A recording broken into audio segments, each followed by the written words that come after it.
Great. Well, welcome everybody. I'm David Myers, the Executive Director of the Conservation Finance Alliance, and I'm very excited to present the second of our CFA Incubator presentations. And today we're excited to have our colleagues at RIMBA have been working on the Kenya for Life presentation. Kenya for Life, um, project in Malaysia.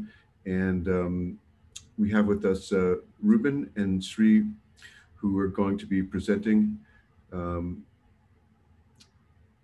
what they've been doing. And we'll have plenty of time for questions at the end. So um, let me pass it over to Ruben um, to start. Over to you, Ruben. Thank you very much, David. Gonna share my screen now.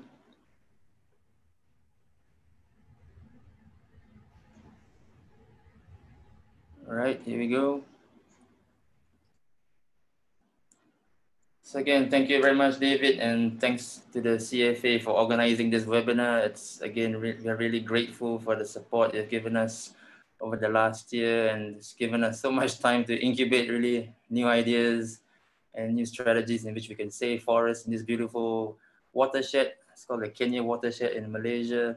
And for those of you who are not familiar with the location of Kenyir, it's in the east coast of the Peninsula, Malaysia. And Kenya is really special to us because we've been working there for the last 10 years now. And my background is I'm a conservation scientist by training. Started out working on snails, then moved on to working on tigers.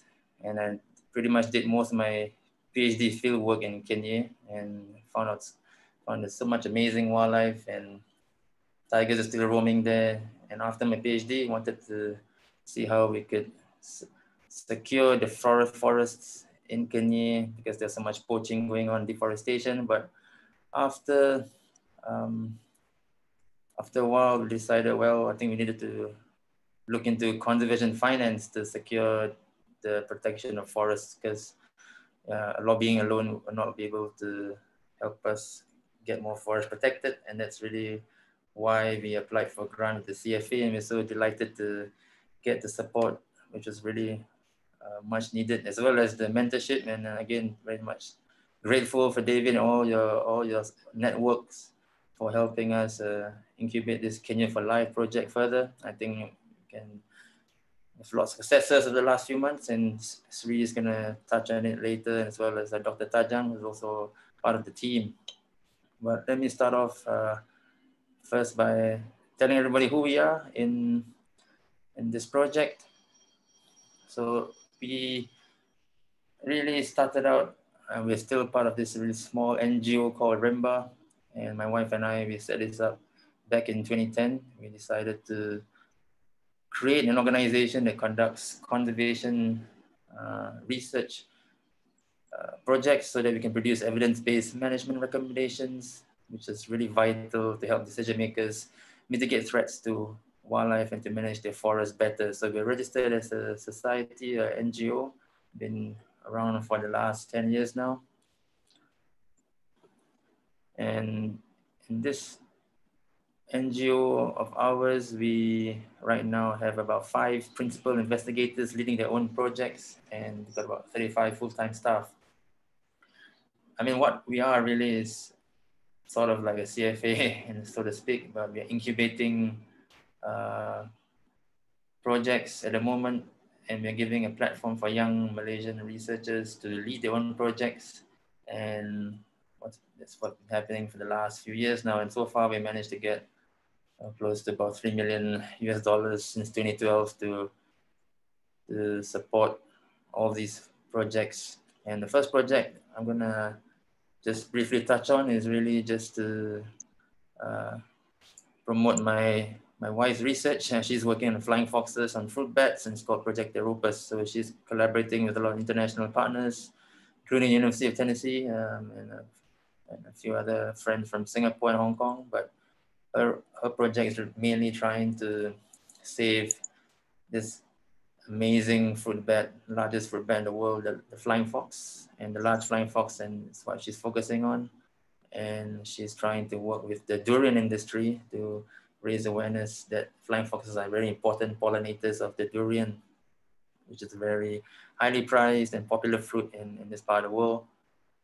Some of you may not like it, but yeah, we love it to death, and we want to make sure that fruit bats are continuing to help pollinate all these durian trees. In her project, it's gonna promote awareness of the much scapegoated bats in this part of the world.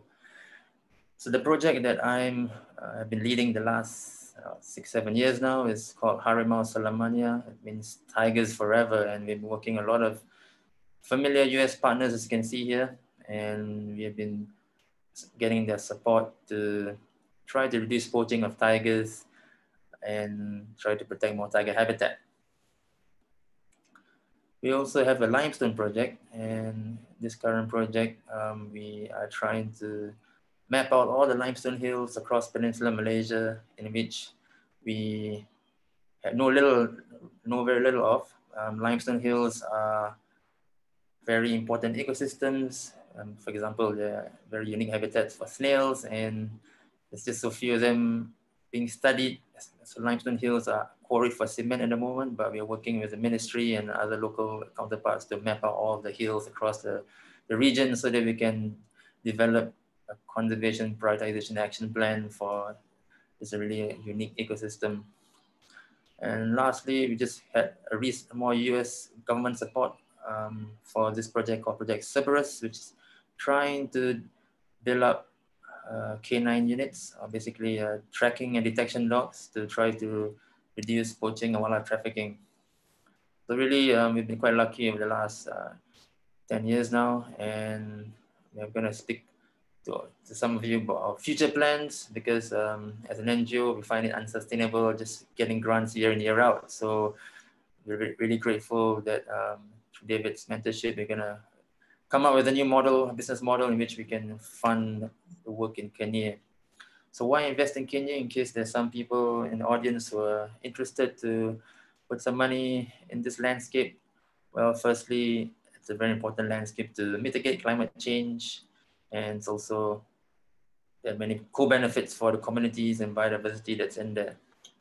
So I don't have to explain too much about climate change to you folks, but I'm also sure all of you know it's really important to protect all the old growth forests and as much as possible, and because as the science is clearly showing, it's much better than just planting trees, and reforestation can do only so much. We need to protect the existing old growth forests out there, and we have a lot of old growth Dipterocarp forests in Kenya, and especially in Southeast Asia. The research has shown there's really more carbon per hectare than places like the Amazon. So if we really want to invest in sequestering carbon, protecting all these old growth forests is the way to go. But also what we have in Kenya is really a high functional diversity of species that protects the carbon storage from so-called asset impairment risk. So research has shown that if your forests have relatively intact biodiversity, as what we have in Malaysia and Indonesia, I mean, compared to our other ASEAN countries, you're more likely to protect your carbon storage and maintain it over the long term, because still a diverse group of animals protecting the carbon storage. And I think we should actually putting in more money and paying more for the carbon credits if you want to invest in the landscape like Kenya, because it's still pretty much intact megafauna. Also in Kenya, we have indigenous people living there, and the project we envisage will also provide co-benefits to the Orang Asli or indigenous people living around the park that we just created. And it's so essential to get them involved in co-management of the park, and we envisage that to happen through potentially giving them jobs as rangers or park guides.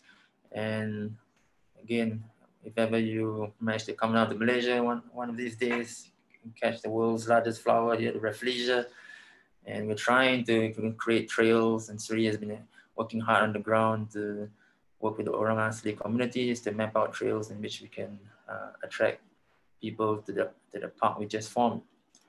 And apart from the local indigenous people, we also very heavily involved in trying to build capacity of the government agencies here. So again, we are working with agencies such as the State Park Management Council, and we're working with the judiciary, for example, to improve their prosecutorial effectiveness. Because when you apprehend poachers in a park, it's very important to make sure that they're prosecuted properly. So we invest a lot in and workshops, and again, we are also interested in doing more awareness events with the public, especially designed around principles of persuasion, using persuasion science to try to get more people following the behavior of which we want, which is in this case trying to protect our parks. And last but not least, I mean, why we all got involved in the first place as being a biologist is to protect endangered species. And here we have tigers still persisting in this area where we work. Again, like this to show you, the Kenyir is in the state of Terengganu on the east coast of Peninsular Malaysia, and we're working in this 1,200 square kilometer area, which is a globally important tiger landscape. And so far, yeah, we still have tigers persisting there. Not doing too well at the moment, unfortunately, but they're still around, and we have all these local and international partners to thank for keeping our patrols going. But we don't just have tigers, we also have lots of wildlife, because a lot of wildlife is using this particular area as an important corridor. So one of these areas that we help protect is actually recognized by the government as a very important wildlife corridor. So this is PL07. It's part of the Central Forest Pine landscape in Peninsular Malaysia. There's still a lot of forests around, and this is been identified as an important corridor in which we are trying to protect. And yeah, as I said, we don't just have tigers. We've got really around 43 mammal species, including 16 threatened species on the IUCN Red List, and also a lot of bird species in the area. And if you're lucky to see hornbills in our landscape, one of our friends actually just saw 9 hornbill species in a single day. If you're lucky, you can do that in Kenyir. It's one of the few places where you can see hornbills very easily. So yeah, tigers still around. You got elephants, leopards, tapirs. Yeah, so it's a really exciting landscape to work in. So as I mentioned earlier, one of the projects in Rimba is Harimau Selamania, and that's the project I founded, and together with my team, we've done quite a bit. We've mainly tried to reduce poaching risks in Kenya. The issue with poaching is quite serious throughout Peninsular Malaysia and the region. Just who are these people coming in? Well, they're mostly from Indochina, some indigenous people poaching in local communities, but they're mainly, the main threats come from Indo-Chinese poachers who come in illegally in the country. And what they do is they set snares for animals, and it's really indiscriminate. Tapirs get into it, tigers and so on.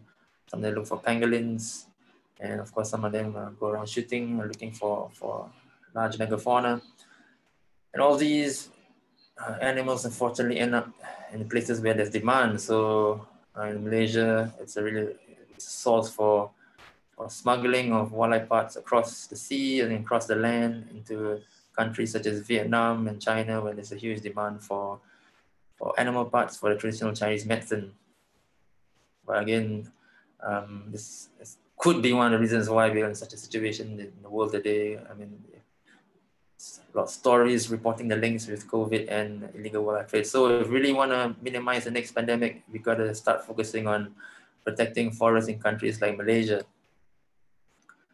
We've also, as I mentioned, tried to reduce poaching of our large megafauna. And before we started the project in 2014, so when I was running around the forest doing my PhD, I found a lot of dead animals. I could not arrest any poacher. I didn't see any poacher I could arrest because I was still doing my research. I only found one single snare. But since we finished since we have finished my PhD and I got some funding after 2014, we no longer see dead megafauna, and we actually have managed to help arrest 36 poachers, of which 23 have been prosecuted, and we have removed more than over 250 snares set by these poachers. So I would like to think our interventions were really useful because tigers are still around. We monitor them with camera traps together with our partners from the US, the Panthera and Woodland Park Zoo, provided funding to monitor tigers over time. But unfortunately, they're not really increasing because there were a couple of catastrophic snare events that happened the last couple of years in which decimated someone as part of the population. But they're still around, and thanks to these guys, these are our heroes. We've got 16 patrollers in the landscape trying to make sure that poachers are arrested, and I'm really grateful for them and the support from our donors who've been helping them to keep them going. So apart from reducing poaching, which I'm happy to report last year in 2020, a terrible year for all of us, I'm happy to report there was not a single poaching incursion, not a single snare was set, and I think it's safe to say this is probably very likely attributed to the borders being closed and the lack of a demand for the part. So, well, in this case, we'll thank the virus for keeping the tigers alive. For last year, they were really happily frolicking around without much threat. The next risk we've been trying to reduce is the deforestation risk, and I'm sure you know we need the forest to minimize the chances of having the next virus outbreak. What issues we have in the landscape is really a lot of deforestation and degradation, improper logging, not so much illegal logging, but improper logging. We still have forests being cleared for palm oil and rubber. And of course, there's also a threat of infrastructure development such as hydro dams. But as you know, the loss of forests will lead to a loss of revenue, economic revenue for farmers, for example, because potentially you may lose your pollinators. If you don't have forests, you get no bats, and you have no bats, you may not have pollinators of the important fruit like the durian, and we don't want the next virus to appear, because I think that was one of the reasons why we saw the Nipah virus break out in Malaysia. I don't know if you're familiar with the Nipah virus in Malaysia. It broke out sometime in the early 2000s because bats were flying over, ostensibly from Indonesia because of forest fires over there. They got them all the way here, and the bats were just pushed into new forest habitats. And also, we were also clearing forest for domestic livestock, and the bats were basically defecating on the Nipah fruits. They were being consumed by the pigs in the pig farms, and the virus eventually jumped over to humans. So here another important lesson that we need more forests out there, including those in Indonesia, so that the bats have enough habitats to stay put. And what's been happening also, apart from forest fires and clearing of forests, is improper logging. So again, we are not against logging.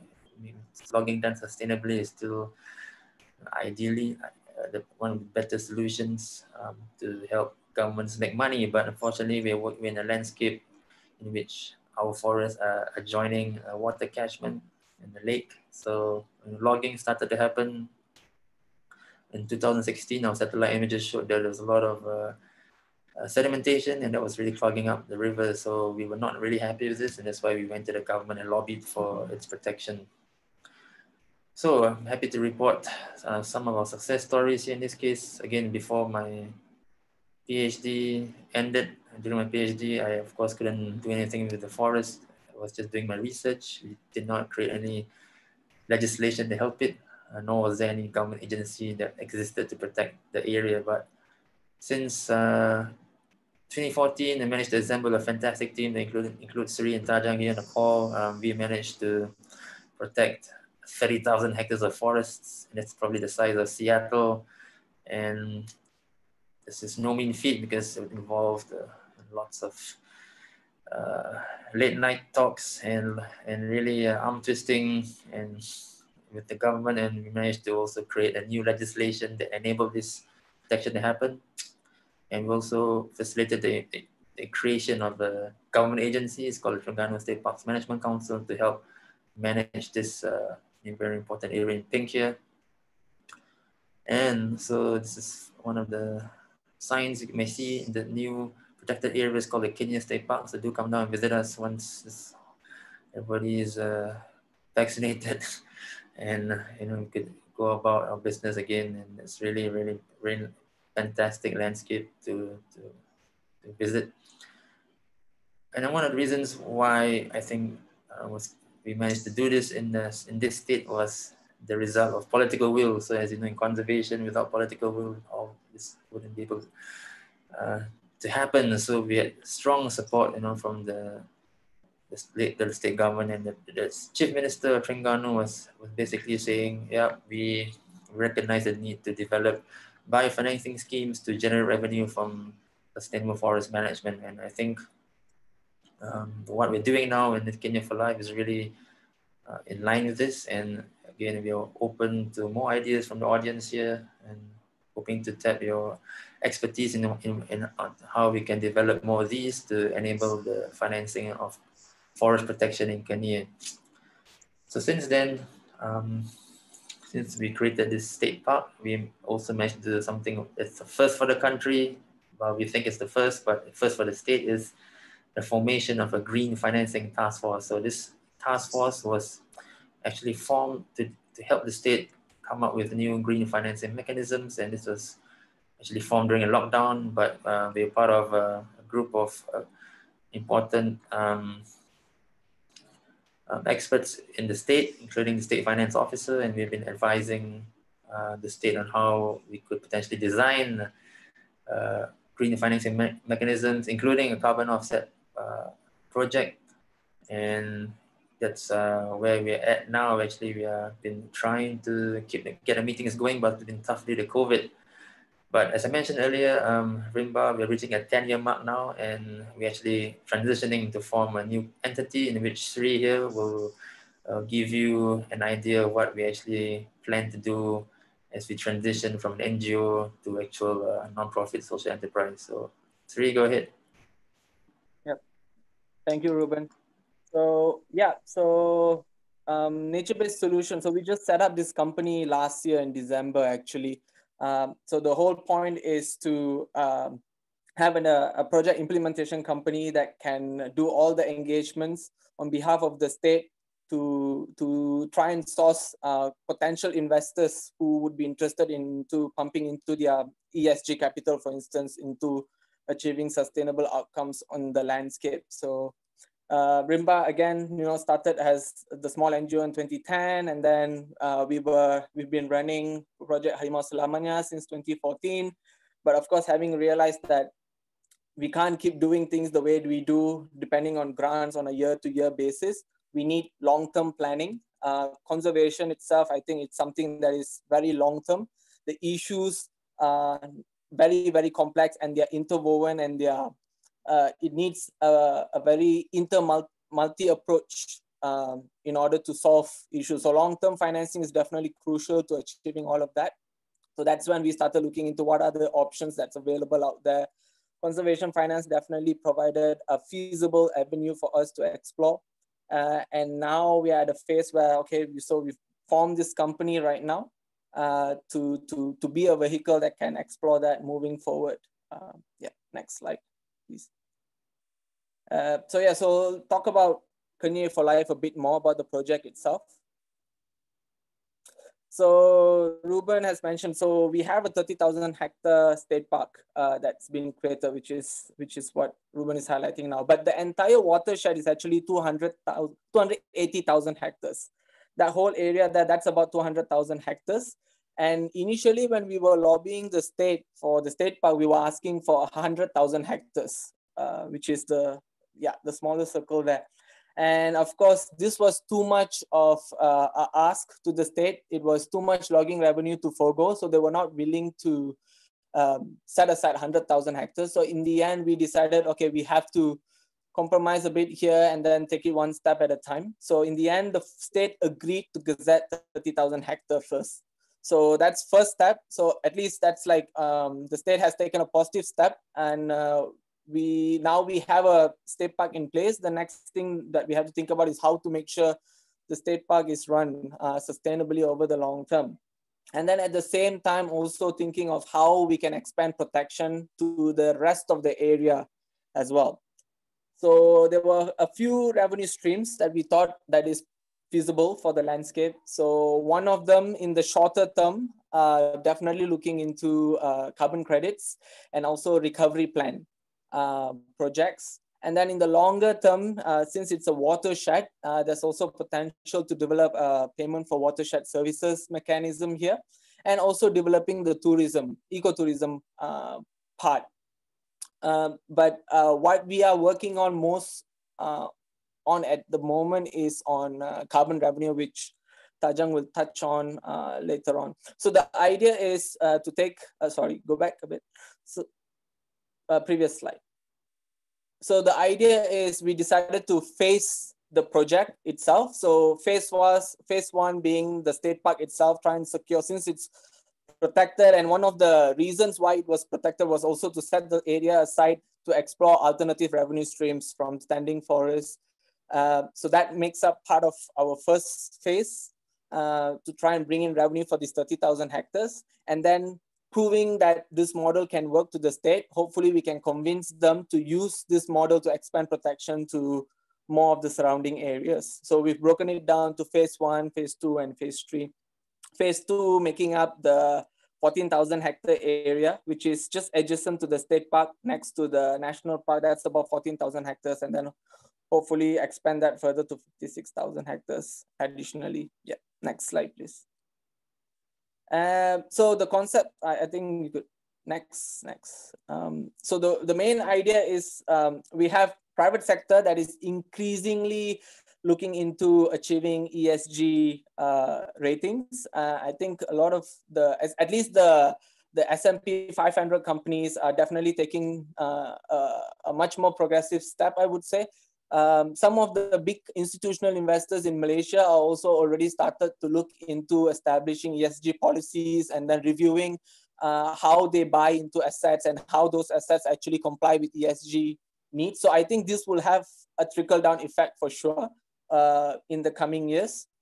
So Kenyir for Life as a project, what it's trying to do is try and see how we can tap into that private capital and deliver the sustainability outcomes. So the four main sustainability outcomes we are looking into is biodiversity conservation, climate change mitigation, local community empowerment and education, and of course, state park management itself.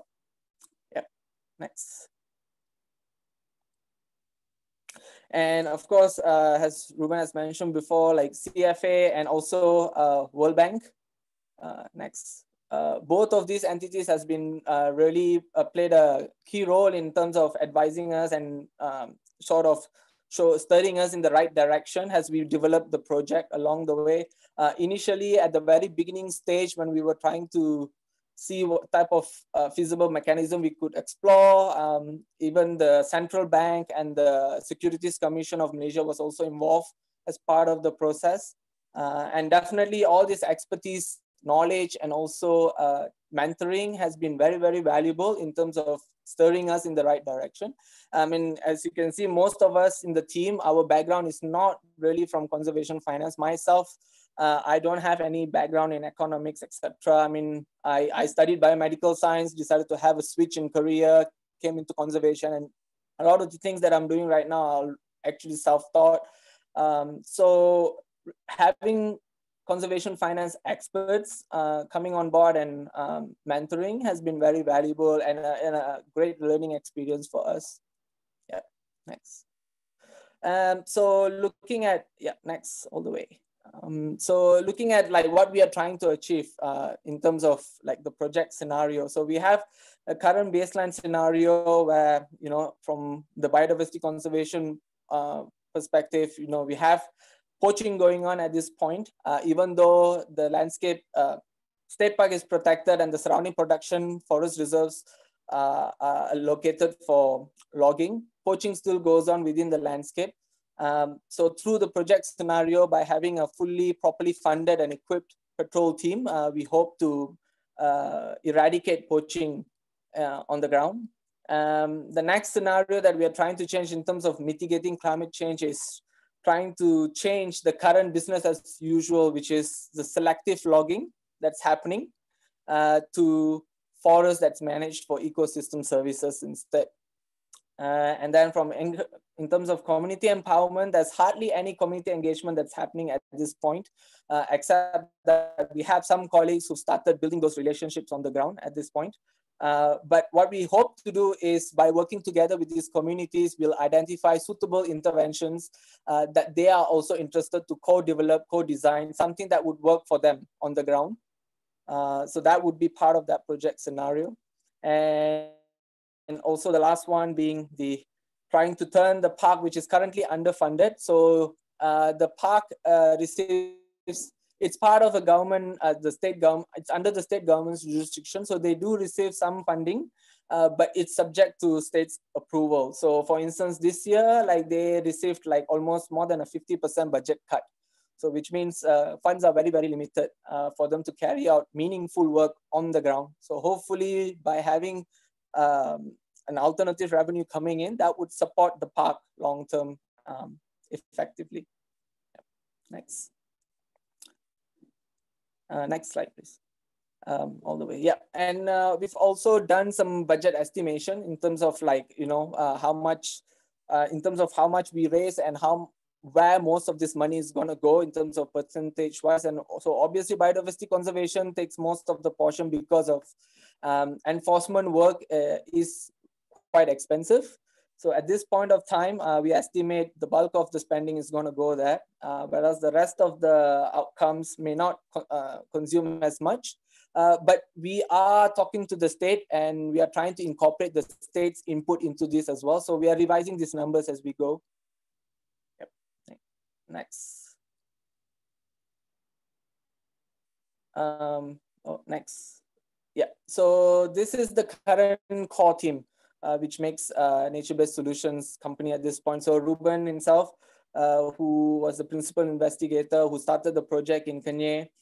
Tajang, who will speak in a bit, he has a lot of experience in terms of doing project development work in this space. Myself, like I spend most of my time on the ground, building those key relationships, maintaining those relationships, and taking care of all the operations on the ground as well.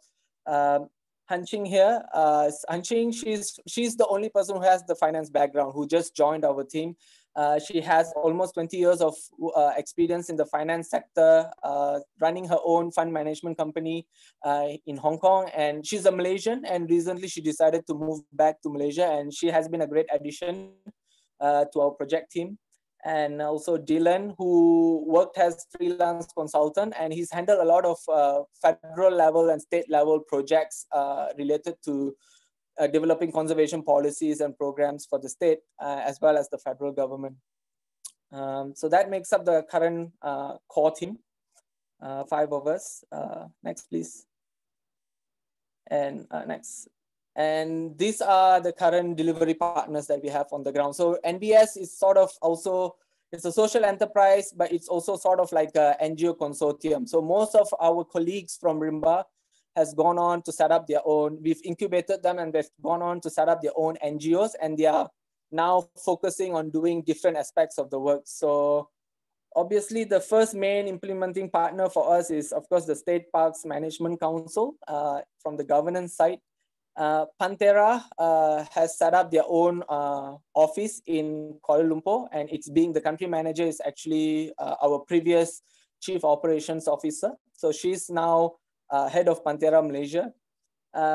Project Takub is going to focus, so Pantera is going to focus on doing all the enforcement work from now on. Project Takub is going to work on all the community empowerment aspects, also set up by one of Rimba's ex-staff, working with the indigenous communities. Gaia is a new partner that's just joined the team, and they are going to be helping us with doing all the biodiversity monitoring work, specifically targeting hornbills as a keystone species and also as an indicator species. And then Justice Wildlife Malaysia is also a social enterprise set up by our colleague. And Justice for Wildlife Malaysia is going to focus on engaging the judiciary and trying to improve the prosecution rate for wildlife crime in Malaysia. So this makes up our current delivery partners. Yeah. Next. So that's just sort of like Kenyir for Life project. I'll pass on to Tajang now to explain a bit more about the current progress and what are the next steps that we are thinking about for the project. Over to you, Tajang. Yep. Thanks, everybody. Yep. So I think in terms of overall progress and how we envision the project, like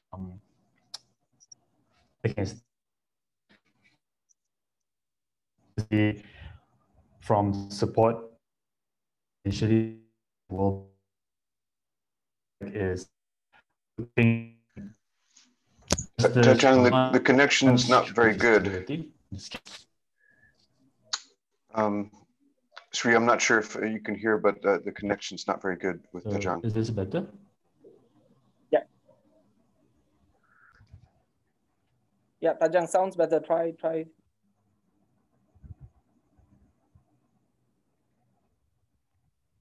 Tajang, you're muted. Can you hear me?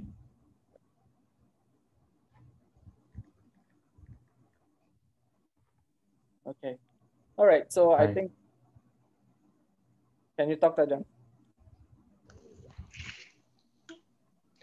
Sri, I think it may be better if you walk us through these slides, if possible.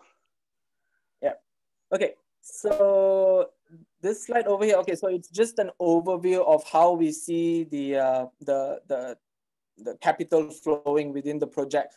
So looking into a group of investors that would, provide that would support all so raising capital from the investors through a trust fund that acts as a custodian facility, and then channels that money into achieving all the sustainable outcomes through the project.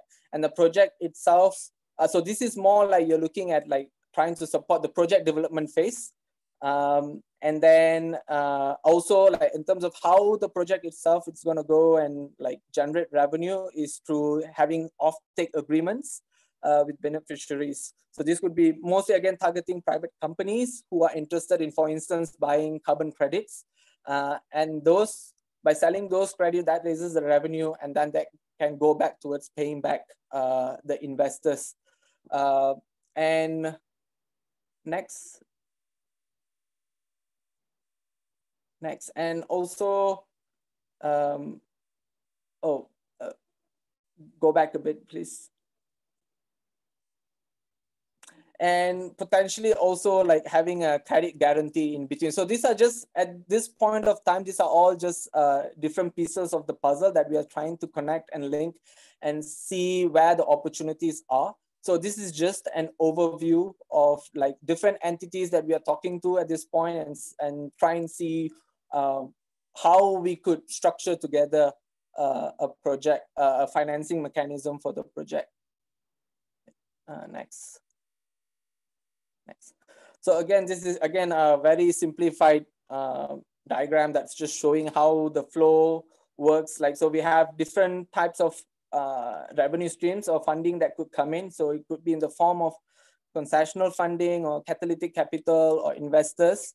And then you have a trust fund entity that can receive this money and then disperse it out to the implementation partners. So this is where Nature-Based Solution comes in as a project company that develops all the relationships and make sure the project gets implemented on the ground. So that's just a general structure, yeah. So looking at, so we've done some preliminary estimation for the carbon credits. At this point, we've estimated around, So that's just the preliminary estimation using the avoided logging scenario, avoided logging methodology under the Vera BCS program. So that would result in about 2.2 VCUs per hectare per year on average. So at this point of time, that kind of just barely meets our needs to do the basic things on the ground. It does not fully meet our total need for funding per hectare. which is why we are looking into like a blended financing approach, looking at how we could stack up different types of revenue on the same landscape. But that would involve like figuring out like the governance side, the policy side, and that still forms part of the work that we are doing right now at this point of time, trying to figure out how we could enable these different types of revenue streams to materialize in future. Yeah. Next. So this, again, these are all just the different project development activities that we've undertaken in order to achieve the VCS CCB standard requirements. So we're looking at 4 different streams here. So that's the climate element, the community element, biodiversity, and state park management. So in terms of climate, so we have to meet certain requirements, things like additionality, try and figure out what are the suitable methodologies that we could apply to do the carbon accounting. At this point of time, we used the avoided logging scenario, but there's also another option, which is looking into planned or unplanned deforestation. We are still reviewing that method, and we're trying to see if that would be suitable for our case as well. And then try and establish a baseline scenario, project scenario, and we have some preliminary estimations, but we would like to improve on those numbers and doing the legal assessments. So in terms of output, what we have achieved so far for the climate section is we have some early VCU numbers, which we are working on still. We would like to see how we could make it more accountable and more reliable, and the legal recommendations in terms of how we can enable a carbon project to take place in Terengganu, for instance. Looking at the community elements, so doing social baseline studies, stakeholder identification, and design of community engagement strategies. So we've done some preliminary work on the social baseline report, and we've done engagements as well already with the communities, where we've established networks with the head of the villages. But unfortunately, everything got delayed again because we are under another lockdown. So we are hoping to resume all this work once they start easing the restrictions. And on the biodiversity side, again, we need to establish a biodiversity baseline as well. And then also designing the appropriate activities in order to monitor and maintain the quality of biodiversity on the ground. So again, compiling a lot of information on this at this point. And then for state park management, we are helping the state park to draft a 10-year management plan. We were supposed to finish this plan last year, by end of last year actually, but unfortunately because of COVID, everything got delayed. We are hoping to finish it mid this year again, but we'll see with the current second round of lockdowns.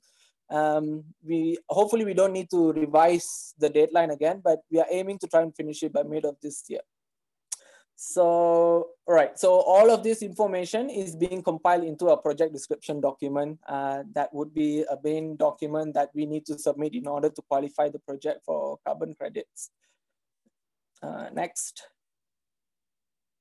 Again, this just highlighting like the different stream of work that we are doing. So in terms of engaging the investors, try and talk to various different sectors and try and identify their interests, going through the due diligence process with them, what type of structure they are actually interested in, trying to understand that a bit more, and also where and how we could source for project development funds. So we've received different interests. There are some parties who are interested in providing project development funds upfront, but there are also entities which are interested in in creating incubator programs, etc. So there are some options that's floating around that we are still exploring. Custodian facilities. So this would very much depend on the legal assessments that we have done to figure out what would be the best way to structure the trust later on. So we've hired a lawyer to do the legal assessments. We are currently waiting for her to finish up the reports. Hopefully she can get it done by, currently we are expecting it to be done by first quarter of this year. Once that we get that information, we'll share that with the state, and then we'll start discussing on next steps in terms of how we could make these decisions with the state. As far as the project itself is concerned, of course, we have to design the project structure. We have to establish land rights and what kind of activities, how much are they going to cost, and certification as well. How much is that going to cost? So all that is all still part of the discussion and conversations that we are having right now. And also off takers, so like at the end of the day, who are going to be the buyers? So we've identified a few potential people and sign NDAs with them in order to come on board and explore opportunity for them to actually buy credits through the project. Yep, next. So this map here, again, it shows the watershed. So initially, as I was saying, we were targeting the 100,000 hectares for the project. But in December, towards end of last year, we had another meeting session with the task force. And I'm happy to share that the task force is happy for us to explore the financing mechanism for the entire 200,000 hectares. So we've managed to double the area that we could potentially develop the mechanism. So that was great, because now that means we could pretty much, if this is successful and we are able to replicate the model, we could secure the entire watershed for Terengganu. So that's good news, but that also means that we have more work to do after this. And the task force also actually agreed to provide us a letter of intent for us to do the work. So which is, again, it would, I think, help boost our confidence and then giving confidence to their potential investors as well. We've also engaged remote sensing experts to identify suitable remote sensing and ground truthing methodologies that we could apply to come up with more credible carbon accounting. Yep. Next. We've also developed a template to sort of forecast cash flow analysis for the next 30 years, like how much money would the project need to raise in order to stay sustainable and fund all the activities, and as well as generating the right revenues. Next. And this slide here, it's a bit wordy, but it pretty much captures all the different aspects of the legal framework analysis. As I mentioned, we need to establish clear rights to the land. State is the landowner. So we have to see how state as the landowner can then work with an entity like Nature-Based Solution to give us the rights to develop the project for them, and at the same time raise revenues by selling those carbon credits. And then what kind of role can the state play in all of this, etc. So that's still in the process of being studied at this point. Yep, next. And this is just a map that's showing like from the preliminary social baseline study that we did. So we spoke to different heads of the villages just to understand like what's their type of use, like how they use the landscape around the watershed. So different kind of users, like the indigenous communities, they use it more for their livelihood purposes, whereas the local Malay communities, they use it more for recreational purposes. So we are trying to develop an understanding of how the local communities are connected to the landscape first, in order to know who are those communities that we need to involve moving forward, and working with them and trying to identify what kind of solutions or activities that would be beneficial for them if this project is successful moving forward. Next. Sri, it'd be really great to have some time for some questions at the end here. So I'm not sure if you can find a good place to end. Okay. So I think the rest of the presentation is just updates. This again, we are waiting to hear from another fund at this point of time. So hopefully by mid-February, we'll know if we manage to secure funding to continue the project beyond April. Next. So yeah, this is just timeline. So I think we can skip this. And I think the last slide is work plan in terms of where we are in terms of work progress. So sorry to take so much time. Maybe, and if open to take any questions. Great, thanks to all of you it would be really great to have maybe some questions from the audience. I didn't mention in the beginning, but you can write your question in chat. But given that we're getting down towards the last 8 minutes that we have available, just anyone, please feel free to unmute yourself and ask your question directly. If anyone, so Sean, please, I see you raised your hand. Thanks very much for these great and really interesting presentations. I lost part of it because of my connection, so I may ask you a question you already have the answer to, but I'm talking to you from Mozambique. I was interested seeing your financial model that you have a whole bunch of different potential off-takers. What wasn't clear to me is what do they want beyond carbon credits, and what other things might they be able to get from you? And also on the question of carbon credits, carbon tends to give a fairly low price per hectare, per ton. And usually the projects themselves then don't generate a return on investment at all. They still run at a loss. So why would investors want to invest in it? What kind of return are they expecting or even possible to get on their investment? So at this point of time, there's no, I mean, we haven't had a conversation with them in terms of like how much percentage or how much returns they would want. We are still very much in the stage of trying to develop this numbers. So yeah, so we are aware of the fact that, okay, we may potentially not be able to raise money that is needed just through carbon financing, which is why we are looking into how we could stack on with other types of revenues as well. So at this point of time, I would say it's still not clear because again, we are also not sure what the state is expecting from this as well. I mean, they are interested in looking into an alternative economic model, but we haven't wired down the work down to like, okay, what are the type of numbers? We have rough numbers, but they are not solid estimation at this point. What we know is investors, they are looking to buy carbon credits and they are looking around, shopping around for suitable projects to support.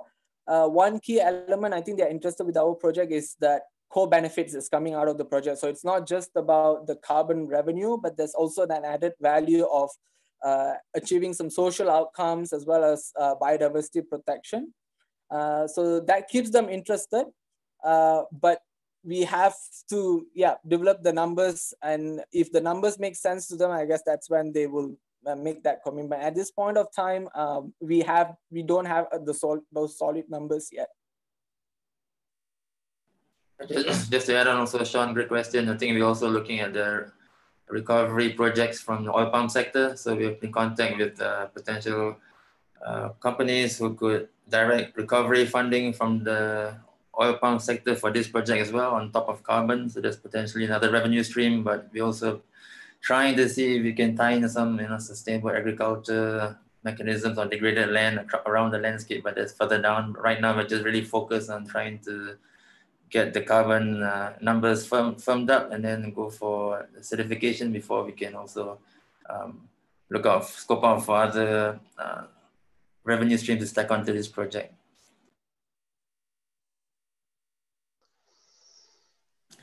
Thanks for the question. Scott, looks like you're about to ask. Go ahead. Yeah, a real simple question, actually. I just recently returned, a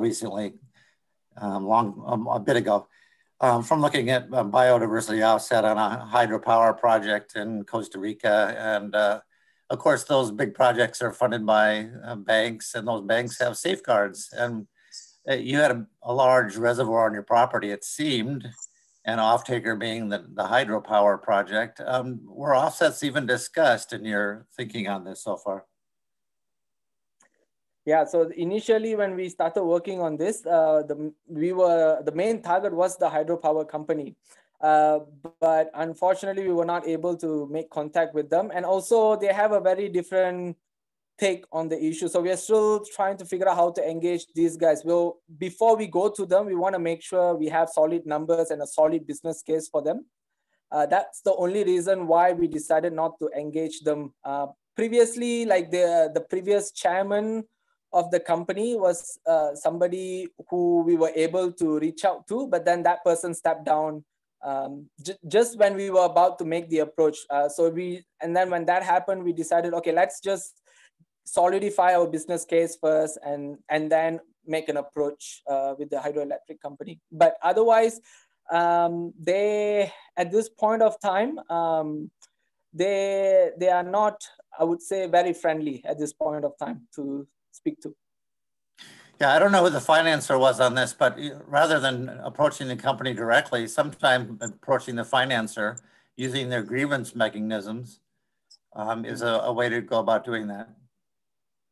Okay, thanks for that, Scott. Yeah, I think the dam's been there for quite some time, right? And there's issues between the state and central government. It's a state-owned enterprise, I believe, right? So something like, so it's quite complicated, but there's definitely an opportunity for payment for ecosystem services if they could get the the hydro company to agree. So it's an area of exploration. It's a great suggestion. Okay, we probably have time for just well, if there's one more quick question, we could do it. Otherwise, we're going to have a sharp cut at in 2 minutes or 1 minute. Okay, well, it looks like no one's jumping up, but so I just want to thank Ruben, Sri, and Tajang for the presentation, and it's really looks like just it's an amazing area. I'm very sorry, I due to COVID, I couldn't come out and visit. But at some point, we all will come visit because there are not many places like this left on the planet. So really, congratulations for making such progress in protecting it and in working on the sustainable finance for it. So congratulations to everyone. Thank you. Yeah, I just add my thanks for the conservation work, guys. Thanks so much. And just as a quick note, Ruben has put his email address in the chat. It's ruben@rimberresearch.org. And thanks to everyone for joining. And we'll give you notice of the next webinar coming up in the CFA Incubator session. Bye, everyone. Thank you very much, guys. Have a good day. Thank you.